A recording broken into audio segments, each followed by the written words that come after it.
ابتدا ہے رب جلیل کے بابرکت نام سے، جو دلوں کے بھید خوب جانتا ہے، دیکھتی آنکھوں سنتے کانوں۔ السلام علیکم۔ اللہ تعالیٰ سے ہمیشہ عزت، علم، آزادی، خوشحالی اور صحت کی دعا مانگیں۔ جو قدرتی حسن پاکستان کو اللہ تعالیٰ نے عطا کیا ہے، یہ آپ کو دنیا کے کسی کونے میں نہیں ملے گا۔ یورپ میں بلند ترین پہاڑ کی اونچائی 5000 میٹر ہے، جبکہ پاکستان میں 7500 میٹر کے 30 پہاڑ ہیں۔ دنیا میں 8000 میٹر کے 14 پہاڑ ہیں، ان میں سے 5 پاکستان میں ہیں۔ پاکستان دنیا کے ان 10 ممالک میں شامل ہے جس میں ہر قسم کی زمین موجود ہے۔ ہمارے ملک میں 1.5 گھنٹے کی فلائٹ کے بعد موسم بدل جاتا ہے۔ جقبہ آباد میں 50 سینٹی گریڈ گرمی پڑتی ہے اور عین اس وقت ناگا پربت، K2، ہندوکش اور راکا پوشی کا درجہ حرارت -50 ڈگری ہوتا ہے۔ ملک میں بے یک وقت صحرا بھی ہیں، سمندر بھی، دریا بھی، میدان میں یہ سرسبز پہاڑ بھی، خشک اور بنجر چوٹیاں بھی، اور برف کی ایسی غاریں بھی جن میں آج تک کسی انسان نے قدم نہیں رکھا۔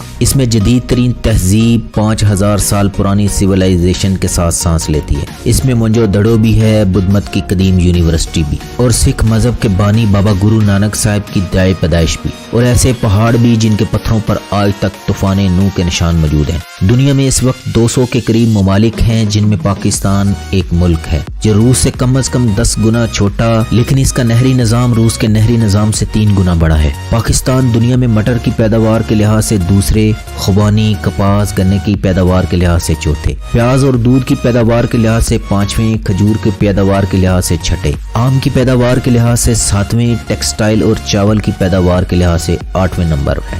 گندم کی پیداوار کے لحاظ سے 9ویں اور کینو کی پیداوار کے لحاظ سے 10ویں نمبر پر ہے۔ اس کی صرف گندم کی پیداوار پورے براعظم افریقہ کی پیداوار سے زائد اور براعظم جنوبی امریکہ کی پیداوار کے برابر ہے۔ پاکستان دنیا میں صنعتی پیداوار کے لحاظ سے 55ویں نمبر پر ہے، کوئلے کے ذخائر کے اعتبار سے چوتھے اور تانبے کے ذخائر کے اعتبار سے 7ویں نمبر پر۔ اس کے گیس کے ذخائر ایشیا میں 6 نمبر پر ہیں۔ میزائل ٹیکنالوجی میں پہلے، دنیا کی 7ویں ایٹمی طاقت بھی، اور دنیا کے ان 2 ممالک میں سے ایک ہے جو کلمے کی بنیاد پر بنے ہیں۔ یہ ملک کوئی عام ملک نہیں، اس ملک کو چھوٹا نہیں سمجھنا۔ یہ ملک 50 لاکھ شہداء کی قربانیوں سے تعمیر ہوا۔ آپ کے دشمن آپ کو آپ سے زیادہ جانتے ہیں۔ مایوس کبھی مت ہونا، اس ملک پر سایہ ذوالجلال ہے۔ اس ملک پر کرکٹ کے دروازے بند کر دیے جاتے ہیں اور اللہ اس ملک کو T20 کا چیمپئن بنوا دیتا ہے۔ پوری قوم دیوانوں کی طرح اس وطن کی مٹی پر اپنا تن، من، دھن قربان کرنے کے لیے تیار ہے۔ اپنی اپنی ذمہ داری کو جانیے، کون خوش نصیب ہوتا ہے، یہ اپنے اپنے نصیب ہیں۔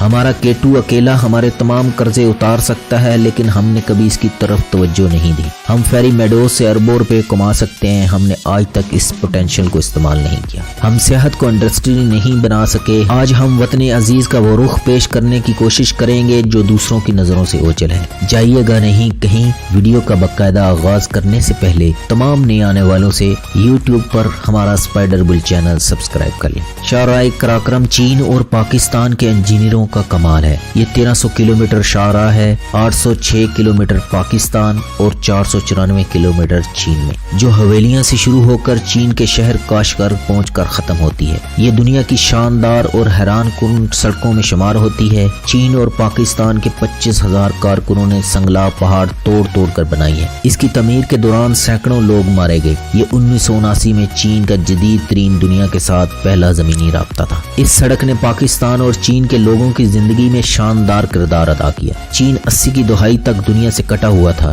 دنیا کی کوئی فلائٹ چین جاتی تھی اور نہ ہی چین اترتی تھی۔ چین کے مسلمان عمرہ اور حج کی نعمت سے محروم تھے۔ چین میں قرآن کی اشاعت نہیں ہوتی تھی۔ اس سڑک نے چین کے مسلمانوں پر عمرہ، حج اور قرآن کا راستہ کھول دیا۔ چینی مسلمان شاہراہ قراقرم پر بسوں، گھوڑوں اور پیدل سفر کرتے ہوئے راولپنڈی آتے اور جہاں سے PIA کے ذریعے مکہ اور مدینہ پہنچ جاتے۔ یہ لوگ واپسی پر پاکستان سے قرآن کریم کے نسخے بھی لے جاتے۔ چینی حاجیوں نے پاکستان میں چینی مصنوعات بھی متعارف کرائیں۔ راولپنڈی کالے روڈ پر ان کی سرائیں ہوتی تھی، جسے اب چائنا مارکیٹ بھی کہا جاتا ہے۔ یہ لوگ فلیٹ تک ان سراؤں میں رہتے تھے۔ یہ لوگ دن کو اپنا سامان سرائے کے باہر سجا کر بیٹھ جاتے۔ پاکستانی یہ سامان خریدتے، شام کے وقت یہ سرائے کے اندر چلے جاتے۔ اس سامان میں سنہری رنگ کا سیفٹی ریزر بھی ہوتا تھا۔ پاکستان کی ایک نسل نے اس سیفٹی کے ذریعے شیو کی ہوگی۔ یہ سیفٹی ہمارا چین کے ساتھ پہلا باقاعدہ تجارتی تعارف تھا۔ یہ تو عارف کراکرم کی مہربانی سے ہوا۔ ویورز، آپ پاکستان کے شمالی علاقہ جات سکردو، چترال، کیلاش، نران، کغان، خپلو، ہنزا اور دسائی کا وزٹ کریں۔ آپ ان علاقوں کے صحرا میں گم ہو کر رہ جائیں گے۔ کچورا کے مقام پر شنگریلا کے نام سے ایک چھوٹی سی جنت حقیقتاً دنیا کی خوبصورت ترین جگہوں میں شمار ہوتی ہے۔ آپ دنیا میں جہاں بھی جائیں گے غیر ارادی طور پر اس مقام کا تقابل پاکستان کے شمالی علاقوں سے کرتے رہیں گے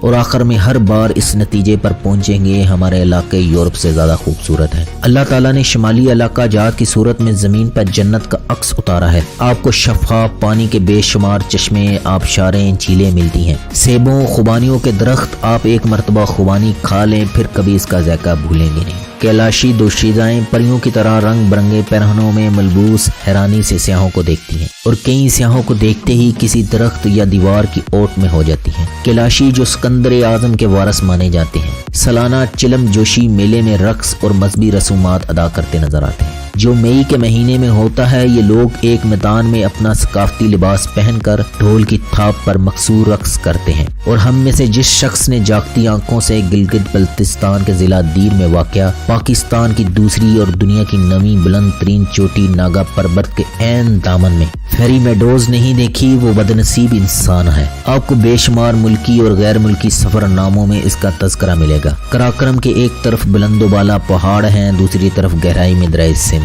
اسلام آباد سے گلگت تک 628 کلومیٹر کا فاصلہ ہے۔ یہ سفر انتہائی کٹھن ہے۔ چلاس خشک بنجر اور سنگلا پہاڑوں میں گھرا ہوا ہے۔ رائے کوٹ برج یہ مقام فیری میڈوز کا بیس کیمپ ہے، یہاں سے اصل سفر شروع ہوتا ہے۔ عام گاڑیاں یہاں سے اوپر نہیں جا سکتی، چنانچہ لوگ اپنی گاڑیاں یہاں چھوڑ جاتے ہیں اور باقی سفر مقامی جیپوں پر طے ہوتا ہے۔ رائے کوٹ برج پر مقامی لوگ جیپوں کے ساتھ کھڑے ہوتے ہیں۔ ان لوگوں نے جیپوں کی آمد و رفت کا باقاعدہ سسٹم بنا رکھا ہے۔ یہ اپنی اپنی باری پر مسافر اٹھاتے ہیں۔ انہوں نے ریٹس بھی طے کر رکھے ہیں۔ شروع میں ریٹس زیادہ لگے گا لیکن جب تاتو گاؤں پہنچیں گے تو یہ لوگ اس کرائے کے حقدار محسوس ہوں گے۔ آپ پانی کو دو پہاڑوں کے قدموں میں بہتا ہوا دیکھ سکتے ہیں۔ تاتو اس سفر کا واحد سٹاپ اوور ہے جو سلفر کے گرم چشمے کی وجہ سے تاتو یعنی گرم کہلاتا ہے۔ تاتو خوف کے سفر میں امن کا بہت بڑا جزیرہ ہے۔ جیپوں والے وہاں اتار دیتے ہیں۔ اینڈ پوائنٹ پر پورٹر اور گھوڑے بھی دستیاب ہیں۔ یہ مشکل سفر ہے، آکسیجن کی کمی بھی ہو جاتی ہے لیکن سفر کے مناظر انتہائی خوبصورت، جگہ جگہ پانی کے جھرنے،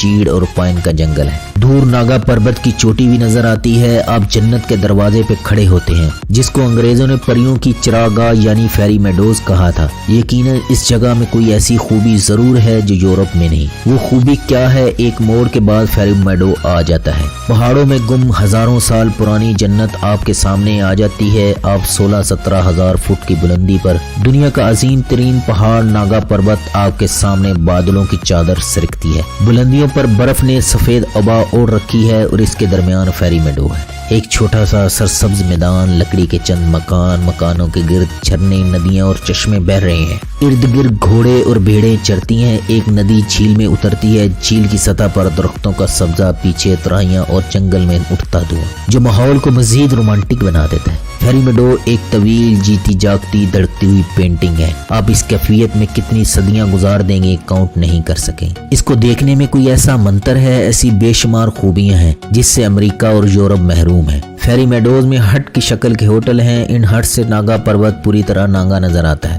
ناگا پربت محض ایک پہاڑ نہیں، یہ ایک طلسم ہے جو ہر دیکھنے والی آنکھ کو اپنی طرف کھینچ لیتا ہے۔ یہ طلسم 200 سال سے کو پہماؤں کو اپنی طرف کھینچ رہا ہے لیکن جو بھی اس کی طرف جاتا ہے وہ واپس نہیں آتا۔ اسی وجہ سے اسے کلر ماؤنٹین، قاتل پہاڑ کہا جاتا ہے۔ ناگا پربت شمالی علاقہ جات کی چار اطراف سے اپروچیبل ہے لیکن فیری میڈو اس کی مشکل ترین اپروچ ہے۔ 1895 میں برطانوی کو پیما اسے سر کرنے کے لیے نکلا لیکن ٹیم سمیت اس کی برف میں دفن ہو گیا۔ اس کے بعد کو پیماؤں کی قطار لگ گئی، جو گیا وہ پھر واپس نہ آیا۔ آج تک صرف 2 ٹیمیں اس کے دامن کو ہاتھ لگانے میں کامیاب ہوئی ہیں، ایک 1953 اور دوسری 1995 میں۔ باقی تمام اس کی برف میں ہڈیاں بن کر دفن ہو گئے۔ فیری میڈو میں سردی ہوتی ہے، دن کے وقت درجہ حرارت 4-5 ڈگری ہوتا ہے اور رات کو یہ منفی میں چلا جاتا ہے۔ آپ لکڑیاں جلا کر ہاتھ تاپنے پر مجبور ہو جاتے ہیں۔